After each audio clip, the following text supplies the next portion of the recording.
The studio lights were dim. The air smelled of expensive equipment and something else, something unspoken. It was early 1991, and inside Montreux's mountain studios, overlooking Lake Geneva, a man sat in the recording booth. His face was thinner than anyone remembered. His eyes, once blazing with mischief and fire, now held a different kind of depth. Freddie Mercury adjusted the headphones, gripped the microphone stand tightly, and waited for the song to begin. Brian May watched from the control room, his fingers tight around a coffee cup he'd forgotten to drink. Roger Taylor sat quietly beside him. They both knew. Everyone was aware of it, but nobody said it out loud, because Freddie had made it clear. No pity, no questions, no stopping, just music. Always music. The backing track rolled through the speakers, a song Brian had written just days before, something about perseverance, about refusing to surrender. Freddie closed his eyes. His voice, that magnificent instrument that had filled stadiums and broken hearts across 4 decades, rose from somewhere deep inside him. Fragile, yes. Quieter than before, certainly, but still unmistakably, impossibly Freddie. The show must go on. How did one of rock's most electric performers end up here? In this small Swiss studio, racing against a clock only he could hear, pouring everything he had left into songs the world wouldn't hear until after he was gone? Welcome to Story Factory. I'm here to share the stories behind the legends, the moments that shaped the stars we thought we knew. Today, we're stepping into the final chapter of Freddie Mercury's life. Not the public farewell, not the tabloid speculation, but the private battle fought in recording studios between 1990 and 1991. This is the story of his last recordings, the gift he refused to stop giving, and the heartbreaking truth his bandmates carried in silence. Freddie Mercury had always been a man of contradictions, shy in private, explosive on stage, guarded about his personal life, yet fearlessly theatrical in his art. By 1989, those contradictions had sharpened into something more painful. The whispers had started. The tabloids were circling. His face, always so animated and full, had changed. But Freddie did what he'd always done when the world pressed too close. He disappeared into his work. Queen's 1989 album, The Miracle, had been recorded with a new arrangement. No individual credits. Everything was Queen. It was Freddie's idea. A way of saying that whatever happened, they were in it together.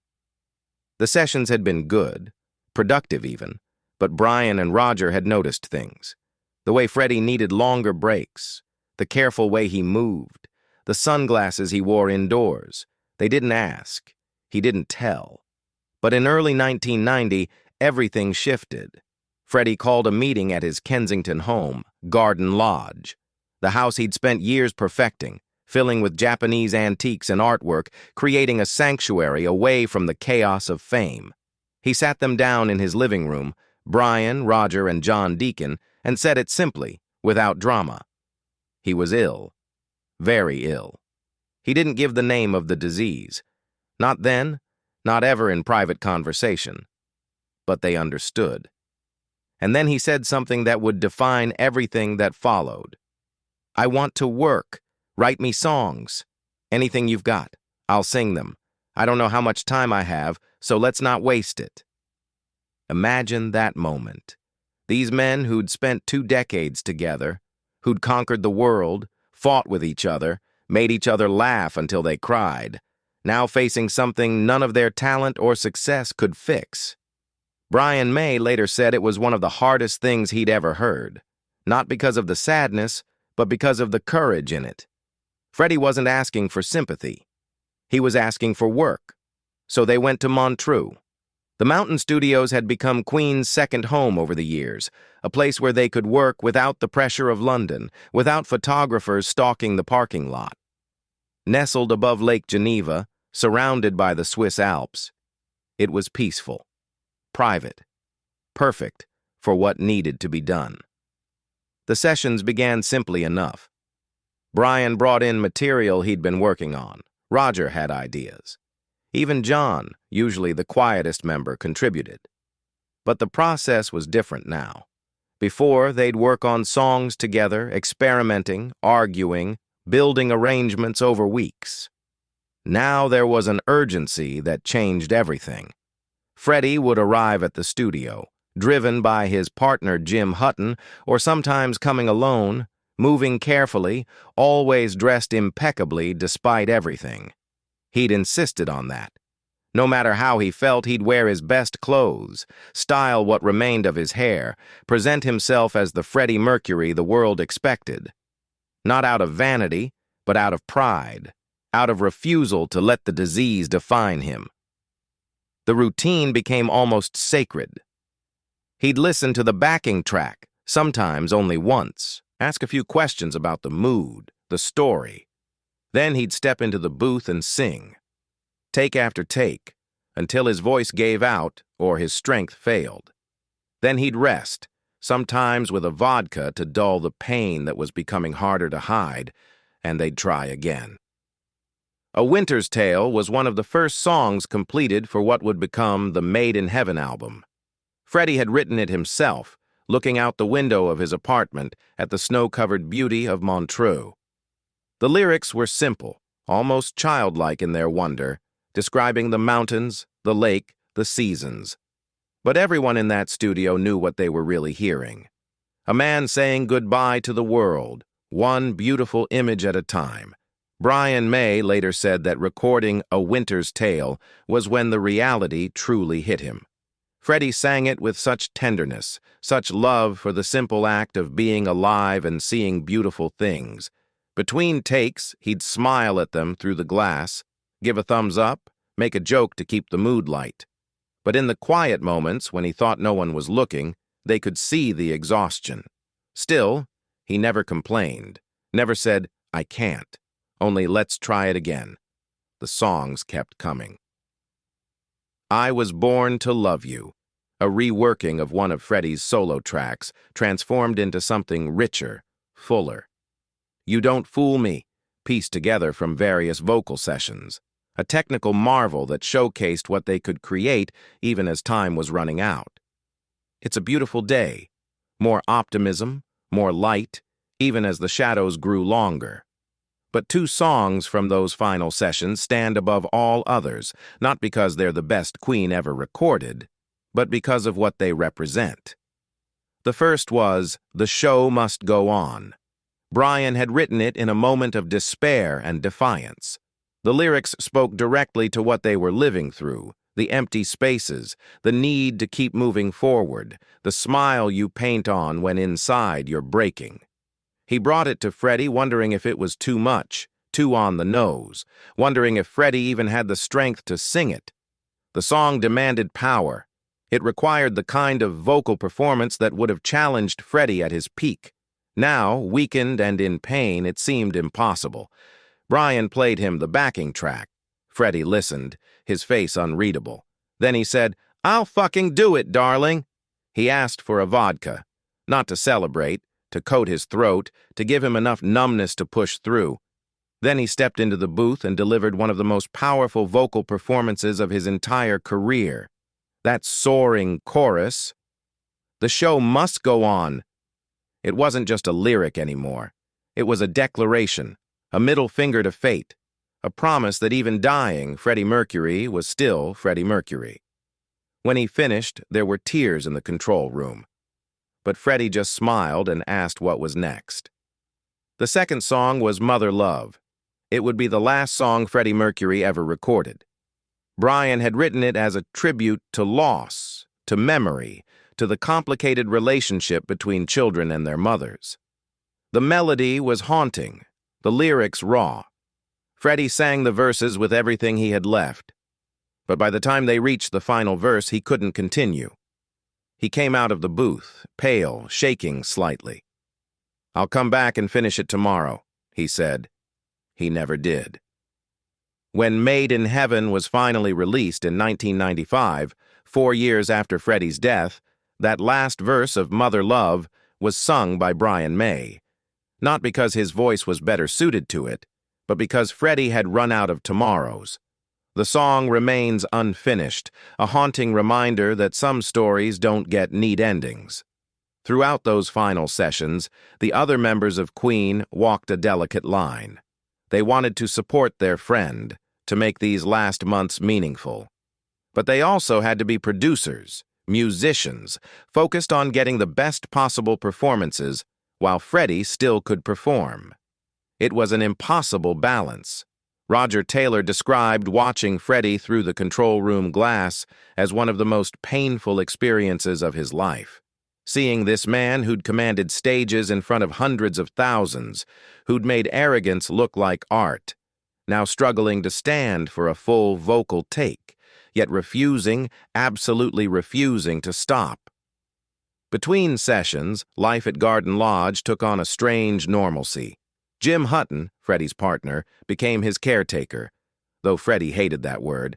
They'd work in the garden together. Freddie loved his koi pond and his roses. They'd watch old Hollywood movies. Freddie's cats, he had several by then, each one loved with an almost desperate tenderness, would curl up beside him. Mary Austin, his lifelong friend and former fiancée, visited regularly. She'd been the love of his life, he'd said once, even after their romantic relationship ended.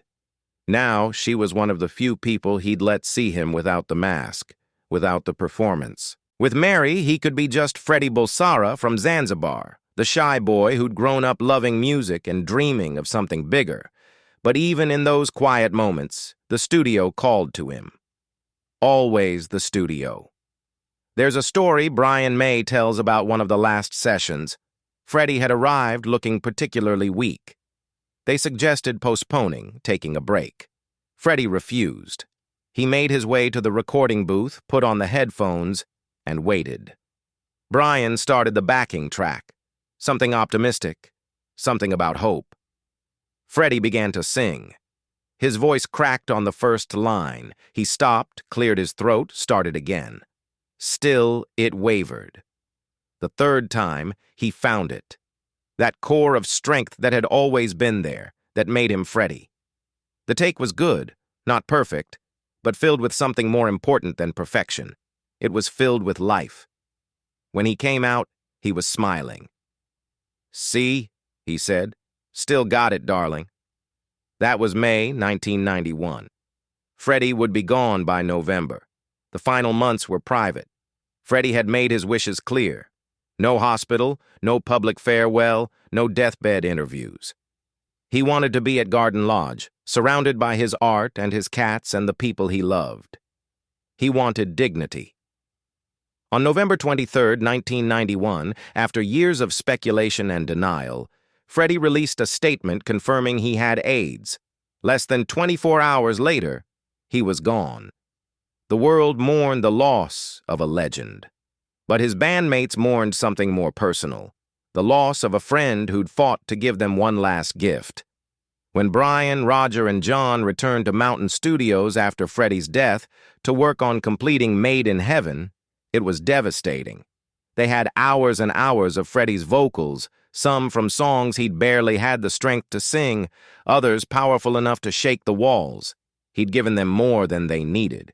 He'd recorded every scrap of material they brought him, knowing that these recordings would have to last forever. Listening to Made in Heaven, now, you can hear it. You can hear the exhaustion in some tracks, the determination in others. You can hear a man refusing to let his story end with weakness. Too much love will kill you. Heaven for everyone. I was born to love you. Each song a message in a bottle, sent forward in time to a world that would no longer have Freddie Mercury in it. But perhaps the most moving aspect of those final recordings isn't what made it onto the album. It's what didn't. The conversations between takes, Freddie's jokes to keep spirits up, his insistence on doing one more take, getting it right, his frustration when his body wouldn't cooperate with what his mind demanded, his gratitude, expressed quietly but sincerely, that his friends were still there with him. Queen could have stopped after The Miracle. They could have called it a career, let Freddie rest. The world would have understood. But Freddie didn't want understanding. He wanted to work, And in giving him that, his bandmates gave him the thing he needed most: purpose, a reason to get up each morning, a way to be Freddie Mercury until the very end. The legacy of those final sessions extends beyond the music itself. It's become a story about dignity in the face of death, about the power of art to give meaning when everything else is falling away, about friendship that doesn't flinch when things get hard. In 1992, the remaining members of Queen, along with artists from around the world, held the Freddie Mercury tribute concert at Wembley Stadium. 72,000 people attended. Nearly 1 billion watched on television. It was a celebration of his life, his music, his impact. But it was also a statement about AIDS, about compassion, about refusing to let fear and stigma silence love. The proceeds went to AIDS research. Freddie's final gift kept giving. Today, when you hear Queen on the radio, and you do constantly across the world, you're hearing a voice that refused to quit. Those final recordings are mixed into the catalog seamlessly. New generations discover Freddie through streaming services, movie soundtracks, viral videos. They don't always know the context, don't always understand that some of the most powerful vocals they're hearing came from a man who could barely stand. Maybe that's exactly what Freddie would have wanted. Not pity, not sadness, just the music. Always the music. His bandmates have spent the decades since keeping that promise. They've toured with other singers, first Paul Rodgers, then Adam Lambert, not to replace Freddie, but to keep the songs alive, to honor what he built. Adam Lambert himself has said repeatedly that he's not trying to be Freddie Mercury. No one could be. He's just trying to serve the songs that Freddie left behind and what songs they are. The final recordings from Mountain Studios showcase every facet of what made Freddie great. The operatic power, the tender vulnerability, the defiant joy, the technical mastery that made difficult things sound effortless, all of it captured in those last desperate months, pressed onto tape while there was still time. There's something profound about an artist who works until the end. Not because they have to, but because they choose to. Freddie Mercury didn't owe the world anything more. He'd already given us Bohemian Rhapsody, We Are the Champions, Somebody to Love, Live Aid. He'd already secured his place in history. These final recordings weren't about legacy. They were about love. Love for his craft, love for his bandmates, love for the act of creation itself. In one of his last interviews, recorded before he became too ill to face cameras, Freddie was asked about his life, his career, what it had all meant. He smiled that familiar smile, a little mischievous, a little sad, and said, "I won't be a star in the sky, but I've lived a life." But he was wrong about that first part. Because every time someone puts on The Show Must Go On, or Mother Love, or any of those final, heartbreaking, beautiful recordings, Freddie Mercury blazes across the sky again. His voice, captured in those last months in a Swiss studio overlooking a lake, echoes forward. Infinite. Unstoppable. The show, as he promised, goes on. Perhaps you remember the first time you heard Queen. Maybe it was on a scratchy radio in your first car, or on your parents' record player on a Sunday afternoon. Maybe it was at a wedding, a graduation, a moment of triumph or heartbreak when one of their songs became the soundtrack to your own life. Those moments are still happening, every day, because of the work Freddie did when he had every reason to stop. That's the real story of his final recordings. Not the tragedy of a life cut short, though it was that. Not the medical details or the timeline of decline, but the simple, extraordinary choice to keep creating when creation was all that was left, to give the world something beautiful, even knowing he wouldn't be here to see how it was received. Mountain Studios still stands in Montreux. There's a statue of Freddie on the waterfront now, arm raised triumphantly, frozen in mid-performance. Tourists take photos. Fans leave flowers. The studio itself has become a museum. Queen, the studio experience, where visitors can see the mixing board Freddie stood in front of, the recording booth where he sang those final songs, the view of Lake Geneva that inspired A Winter's Tale. But the real memorial isn't in Switzerland. It's in your speakers, your earbuds, your car stereo. It's in every cover band that tackles The Show Must Go On and realizes halfway through just how impossible those vocals are. It's in every young singer who discovers Queen and thinks, I want to do that. It's in the quiet moments when one of those last songs comes on and you're reminded that someone once fought this hard to make something beautiful. The sessions at Mountain Studios were never meant to be a tragedy. Freddie made sure of that.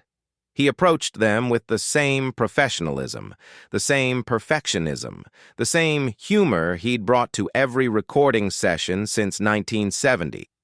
The circumstances had changed, but his commitment hadn't. His bandmates took their cue from him. If Freddie wasn't going to treat this as a funeral, neither would they. And so they made an album. Not a farewell, not a eulogy, but an album. Songs about love and loss and beauty and perseverance. Songs that sounded like Queen because they were Queen. Four men who'd spent half their lives making music together, doing it one more time. When everything was finished, when every vocal had been recorded, every harmony stacked, every song given everything Freddie had left, Brian asked him if there was anything else he wanted to do. Any song left unsung. Any message he wanted to leave. Freddie thought for a moment, then shook his head. I think that's everything, darling, he said. Do what you want with it. Make it beautiful. They did. This story is based on public accounts, interviews with Queen band members, and documented history. Some dialogue and small details have been dramatized to honor the emotional truth of these events, but the core facts remain. Freddie Mercury spent his final months in recording studios, creating music until his body could no longer continue, and left behind a final gift that continues to move millions. If this story stirred something in you, a memory, an emotion, a reminder of why music matters, consider subscribing to Story Factory. We're here to revisit the legends who shaped our lives, to uncover the moments behind the myth, and to remember that behind every great performance was a human being who gave everything they had. The show must go on, because Freddie Mercury made sure it would.